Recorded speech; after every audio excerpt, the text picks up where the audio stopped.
until I start asserting my own view, I have nothing to defend, and therefore I'm in a position of complete safety. Now, I think the more aggressive folks are going to hear that and they're going, well, wait a minute, when do we get in a fight kind of deal? Mhm. And part of what I want to emphasize for people who are not familiar with the tactical game plan is even the first two steps that I described, where the Christian is not advancing his or her own view, you are still going to make incredible progress in the thinking of the other person just with those steps.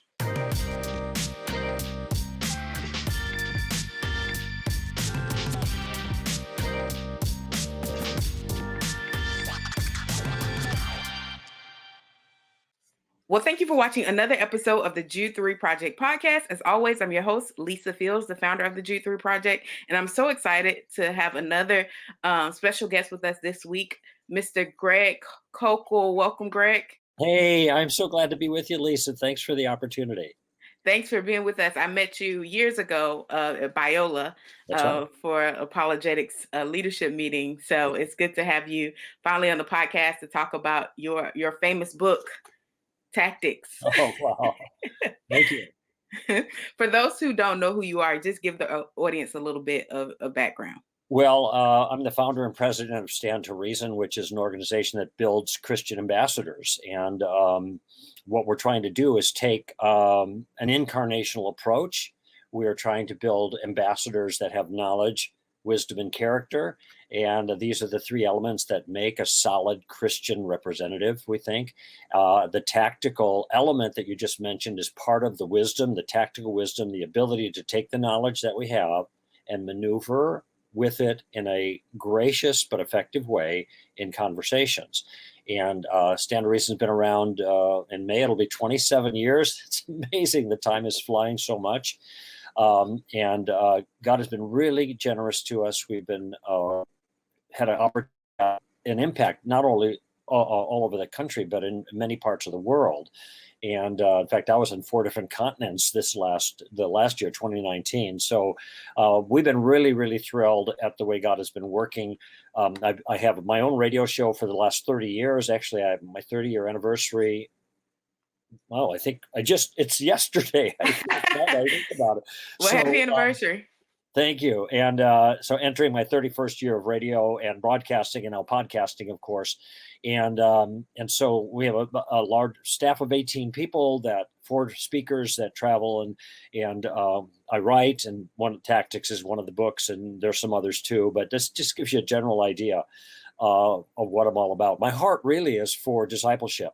Not so much for evangelism, like some people who do the kind of thing that we do, Lisa, but my heart is principally for discipleship, trying to transfer concepts to other Christians to build them up to extend the kingdom. Mm-hmm. I think that's so helpful. When I think about your book, and this is the 10-year anniversary, so it's updated and expanded now. What was the catalyst for you writing it 10 years ago? Well, it was a number of factors. Now I think about it. The big thing is I had stumbled upon some ways of approaching the evangelism project, and also ways of engaging people that I thought were really helpful, really effective, and were especially well suited to people who might be a little bit timid and a little bit shy, and don't know what to say. And so they're sitting on the bench somewhere and they're not in play. And so I had actually been working with the tactical notions for probably 10 years before the book came out, and doing teaching on it and refining in the process of teaching, refining the approaches that I summed up in the book.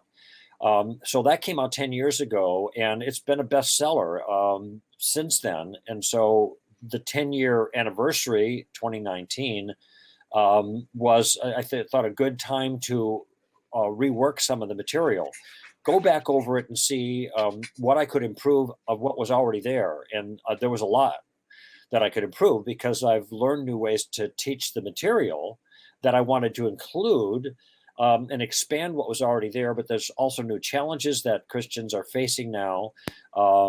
in the culture, and I wanted to update with that. And there were a bunch of new tactics, maneuvers in conversation that I had refined and developed that weren't even in the first book. So all of those things came to bear on the idea of rewriting and updating and expanding the second edition, as you showed, the 10th anniversary edition here. And here, I got both of the books here. You can see this is the first, this is the second. I mean, it's a big difference. It's 40% plus more material in the second edition. Lots of new chapters, double the amount of tactics almost. So these are, and the response I've gotten over the last 10 years with this book has been unbelievable, Lisa. People consistently tell me, and I'm chuckling because this is so strange to hear this in a certain way, but they tell me that this material, this book, the tactical approach, the game plan, has changed their lives. And in a way, I'm not surprised, because it changed my life too, and my ability to engage in a productive way. And so yet I'm still humbled to hear that, and excited at the same time. In fact, the new book came out November, so just a couple of months ago, but 2.5 months ago or whatever. And I went on Amazon yesterday, checked it. I think I have about 128 reviews, and one review is 4-star, and all the rest are 5 stars. So I'm really happy with that. And the 4-star didn't give any reason why. They just put a 4-star. Maybe they wanted to break the run. I don't know. But the point is that people have been responding really well to the material. That warms my heart as a discipler to see that, and they are putting it in play, and it's changing their lives. Yeah, I think your old book has 688, because I was looking at Amazon before we started, and I was like, it's a blessing to have that many reviews on Amazon. Yeah. So, congrats. Most of them are favorable. Every once in a while, you get people who don't like it. That's okay. It is everybody. So when you think about Christians and just the day-to-day challenge of sharing their faith, especially people who get into apologetics and really like the information, what do you think their number one stumbling block is when they're trying to take the information they have and engage with the average person? That is a great question, Lisa. And there are actually two things, because you just identified two different groups of people. So let's just start with the more aggressive type. My type, maybe your type too. I don't know you that well, but people who do apologetics usually do it because they like it. They're convinced that for good reason that Christianity is true, and they want to tell other people how they're wrong and we're right. I mean, in a simple way, that's what's going on. But because that's their project, and of course that is the project of evangelism, no matter how you comport yourself. But with more aggressive types, they come across too aggressive. And so we see these encounters as almost gladiator events. And we see these things on TV and in debates, and it's who can draw the most blood from the other side, who's faster on their feet, who's got the cleverer kind of statements and stuff like that. And this is not our project at all. And so on the one hand, for the people that are more aggressive, I really want to pull them back a ways and not be preaching, okay? As you know, the tactical game plan that we talk about, and the subtitle of the book is A Game Plan for Discussing Your Christian Convictions. So there's an actual plan in play here that most of the tactics are meant to serve. And that game plan is a question-asking game plan. So the center of our game plan, I call it Columbo because of Lieutenant Columbo on TV fame 40 years ago. Always used to kind of scratch his head and with a cigar and the whole deal. And something about this thing that bothers me, and he asks questions. But that's how he's able to maneuver effectively in conversations without scaring people away. And I think this is something we can learn from. So the tactical game plan provides us with a couple of questions that I think the aggressive folks like me need in order to slow us down, to soften our approach, and allow the other person to talk more. And in fact, what we need is more information from the other person that we're engaged with to find out exactly where they're at and what their problems with Christianity happen to be and what their objections are, and to zero in on the objections. Well, people will say very general things like, belief in God is irrational. And so the Christian's thinking, oh, how do I answer that challenge? Well, I don't answer the challenge. I have a question. The question is, what's irrational about it? I don't know what they think. I don't think it's irrational. I just want them. So I asked them, really, explain to me. I'm curious. What is irrational about belief in God? Now it's their turn. Okay. I let them talk. And then I want to ask more questions from the answer explanation that they give. So notice that what this does for me as a more aggressive person is it slows me down. I'm taking a more friendly approach. I'm not jumping on them and, oh, here's where you're wrong kind of attitude. And I'm listening. Now, I'll tell you a secret about this. And you may know this just from using some of the tactics. When you start asking people questions about their own view, first of all, it throws the ball in their court, and so buys you some time to think. But we want you to think, not just thinking, but listening. And what you're going to find out is a lot of people don't know what to say. They know how to challenge you. Oh, that's stupid. That's ridiculous. That's irrational to believe in God. All right. How so? Help me understand this. What precisely? And then dead air. They don't know. They don't know what to say because they haven't thought about it. I call this a Simon and Garfunkel moment. Those two guys that wrote that song back in 1966 called The Sounds of Silence.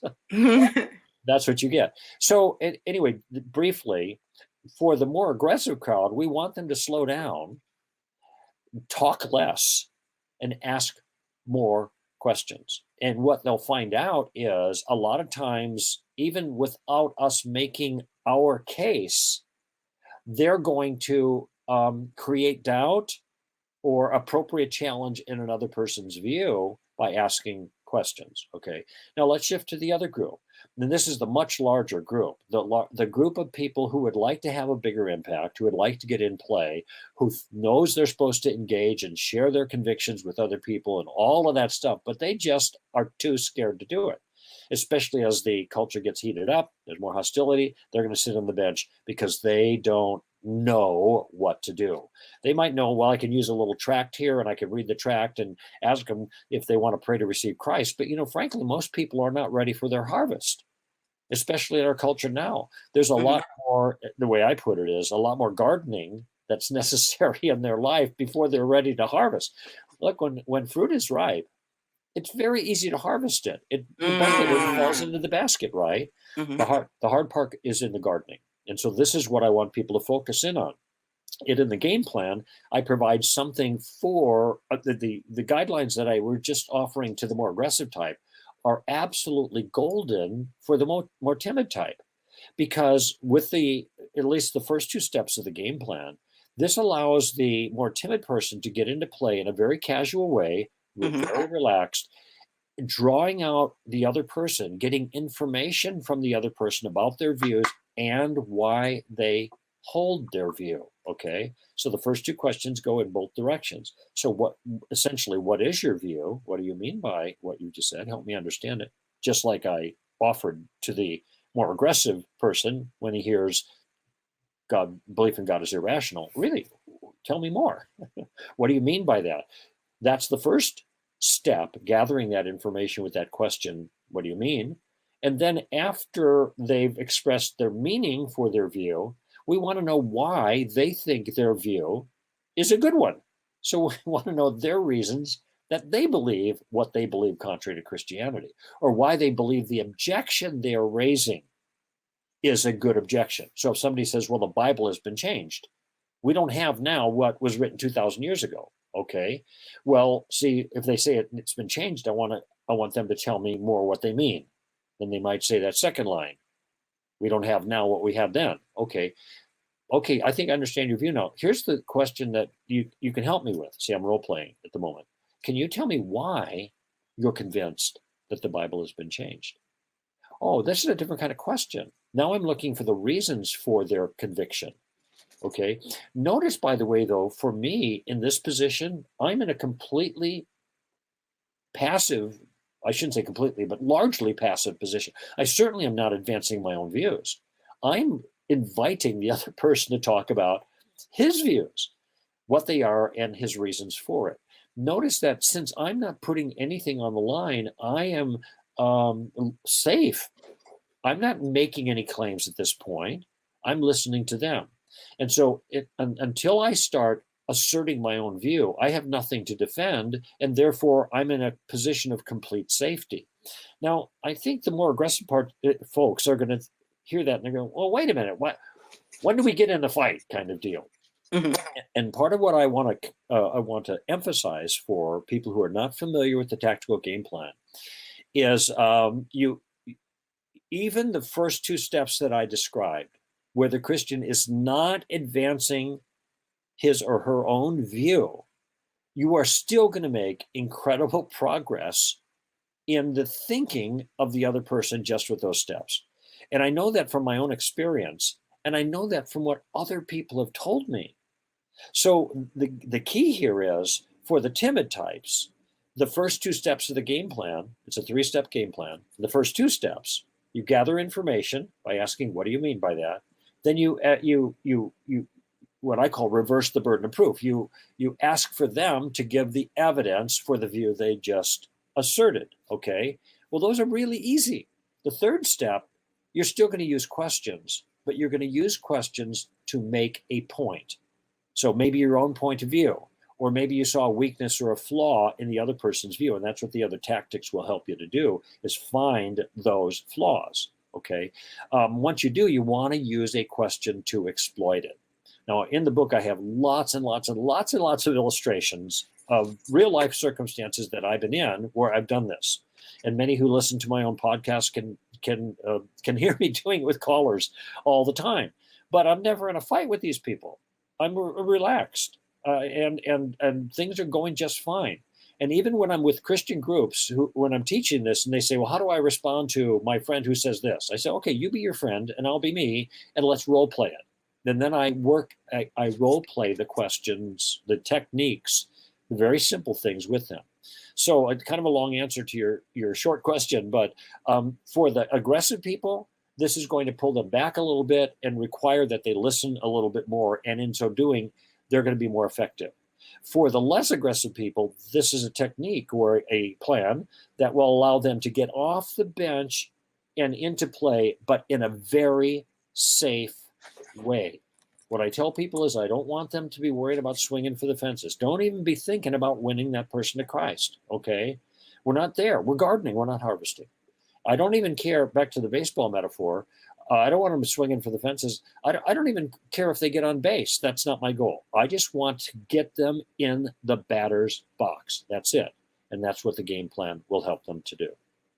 And I think that is so helpful and crucial to ask questions. I think about how many questions Jesus asked in response to the question he was asked. He was proposing additional questions to the questions.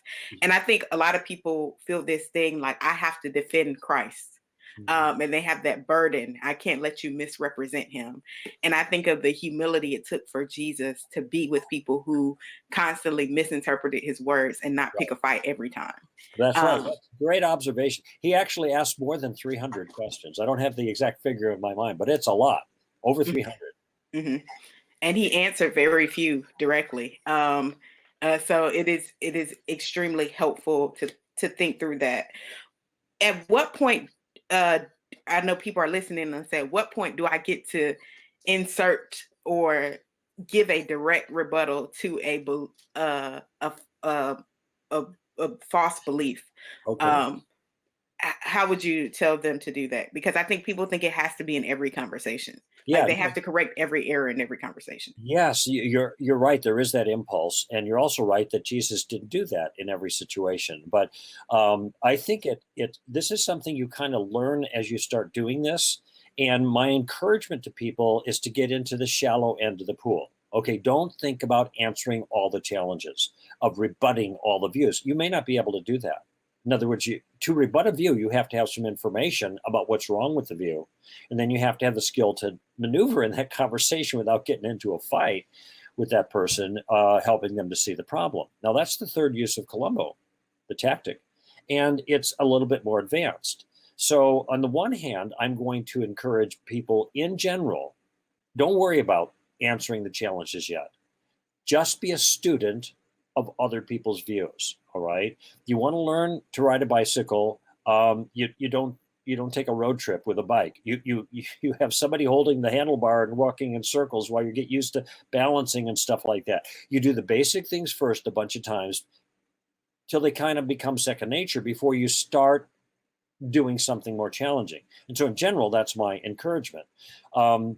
That's why I said start with the first two steps, gathering information, finding out the reasons for their views. Now, if it turns out, and this is entirely based on the kind of conversation you're in, so there's no simple or single answer here. But if it turns out that you see a problem in somebody's view, oh, I know the problem there, well, you could just tell them. You could just say, well, here's the problem with what you're saying, okay? But that would be inelegant and not as effective as taking a tactical approach. Let me give you one example. So there was a young man I was talking to, asking, he's a non-Christian, and he was asking me about some moral views of Christianity. And so I answered his question, and then he said, well, you Christians, you're nice people, but you get judgmental. Okay, so now he's just made a mistake that he didn't realize, and maybe your viewers are not aware of this. But I asked him a question to clarify his view, and to in a certain sense make him a bigger target. All right, and so I said, well, what's wrong with that? And he says, well, it's wrong to judge. Okay, now what is he doing when he tells me that in light of our conversation? He's judging me for the view I had. So he is telling me it's wrong to judge, and the action itself is a judgment against me. Okay, so he's doing the very thing he's telling me I shouldn't be doing. Now, I call this practical suicide. Okay, it's in the book. This whole conversation, by the way, is in the book. So look, I could say, Gil, his name was Gilbert. Gil, you're doing the very thing you're telling me not to do. Now, that would be a fair thing to say, but notice I'm in a sense proclaiming it. I'm preaching it. I'm telling him where he's wrong. It's accurate, but it's not elegant. It's not tactically shrewd. So in this particular circumstance, I asked a question to accomplish that end. He said, I said, what's wrong with that? And he says, it's wrong to judge. And so then I said, well, Gil, if it's wrong to judge, then why are you judging me right now? Why are you judging me right now? Now, he had never heard anything like that before, and it stopped him in his tracks. But notice, though, I did identify the problem, but I did it by using a question which put the ball back into his court, and now he's got to think of an answer. And his answer was, well, I guess it's okay to judge. That's what he said. But he wasn't going to let me off the hook. He said, but you can't push your morality on other people. That's when you cross the line. So he thought he'd improved the situation. So I had another question. Is that your morality? And he said, yes, it is. And so, and you guys can probably imagine my next question. I said, well, if your own personal moral view is you're not supposed to push your moral view on other people, then why are you pushing your moral view on me right now? So he hadn't improved his situation. And how did I expose it? Not by accusing him, but by asking a question. And so there's an example of me seeing the flaw, being aware that this is a self-destructive point of view. It's committing suicide. That's the tactic we have in the book. When you recognize a view self-destructs, but I'm using a question, the Columbo tactic, to employ the suicide tactic in a conversation to help a person to see where he just went wrong. So there's an example of how that might work for people. But as to the specifics of your question, it's just different in different circumstances. If you're able to extract as much information as you can, you get a clear understanding, and you're having a nice conversation, you see a problem, try to use a question to expose the problem rather than make a statement. Mm-hmm. That's extremely, extremely helpful. And I think it's harder to do because our culture, most of our social interaction takes place online now. And many people are trying to do apologetics online and respond to claims online, which takes away the ability to ask questions and have a fluid conversation. Well, there is this personal element that is lost. That even though we're online, we're having a face-to-face kind of conversation. Mm-hmm. And so that is a very different kind of dynamic.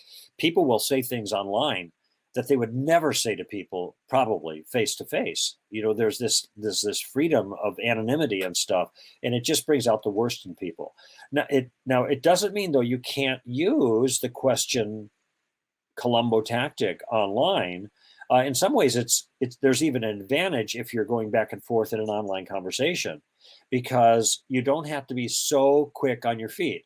Conversations, you got to be right there. Okay. But when you're online, you could think about it for a little bit and then craft a response and send that out. Now, on the other hand, though, because you don't have that personal face-to-face element, the conversation is a little more drawn out. You can always ask for a person who says, well, it's crazy, it's ridiculous, it's weird to believe in God. You can always ask, tell me precisely what is irrational or crazy or weird about believing in God. We can type that out and see what they have to say. I think part of the difficulty of online conversations is that a person who objects is going to give a whole bunch of stuff all at once. There's going to be like 10 different details that each require clarification. And that's going to be hard to answer everything. So I think if somebody online should ask, well, look, you've got a lot of things there. Let's just talk about this one thing. I was confused about this charge. Okay, we can talk about other things later, but let's just focus on this one. Help me understand what you mean by this, or how you came to the conclusion about this thing. And then they can lay that specific thing out, and you can kind of shrink it down to a more manageable size that way. When we think about engaging people, how do you differentiate between someone who genuinely is seeking and trying to understand and someone who just wants to fight? I think that's a hard judgment to make, because you just don't know what's going on in people's mind. And some people who seem like they're the most hostile, fighting the hardest, are the ones that maybe, and I've heard stories like this. I can't give you any personal anecdotes so much, but I've met people who became Christians and they were very hostile just before they became a Christian. And so it's hard to tell. And then there are other people that are really okay, and then they never make a decision. In the Book of Acts, we got a guy, I can't remember, Agabus, or I get those, Festus, or one of those guys. Oh yeah, well, you're going to make me a Christian, but then he never becomes a Christian, as far as we know. He sends Paul away, and he's gone for 2 years. He leaves him in jail. So it's hard to make that judgment. And so I think, for the most part, if a person's willing to engage and we feel up to the task, sometimes we don't feel up to it, and I don't think we should wade into discussions that we think are kind of over our head. No problem with just saying, yeah, I can't deal with that. I don't have the information or whatever. I'll have to come back to that or something. There's no problem with that. There's no problem with backing out if you think a person is way overly aggressive and you can't deal with that. Okay. If you think you can you have a conversation that's working a little bit and you're up to the task, then I would say stay in the conversation. However, there is a kind of person that is what I call a steamroller. In fact, I have a chapter in the book titled Steamroller. And these are the kind of people that are always interrupting you. And they're kind of rolling over the top of you with the force of their personalities and with constant interruptions. And so these are the ones that I think you need to manage. And if you can't stop them from doing that, and there's a 3-step process, actually a 2-step process of managing it. And if that doesn't work, the 3rd step is to leave them. That's it. And Jesus said, don't throw what is holy to swine, your pearls before swine, and what's holy to dogs. And his point there is not that people are pigs or dogs, but that some circumstances are such that you just let it go. You don't pursue it any further. And so I talk about that a bit in the book. But if you feel like, to use Jesus' metaphor, if you feel like the good things that you're offering are being trampled underfoot, the pearls, or they're about to turn and tear you to pieces, that's the time probably to call it quits. Okay, we're not going to do this anymore. Obviously, we disagree. It's okay. I'll give you the last word. And we give them the last word, and we part in a friendly fashion. But some people, at least at that moment, it's not going to be productive to bang heads with them. Mm-hmm. That's extremely helpful and insightful for those. When, after you realize someone is ripe, as you would call it, how do you transition into that conversation to to lead them to Jesus. Because I think people, I don't want to say close the deal, but I do think people struggle to even get to that part, even when they know the conversation gets going that way.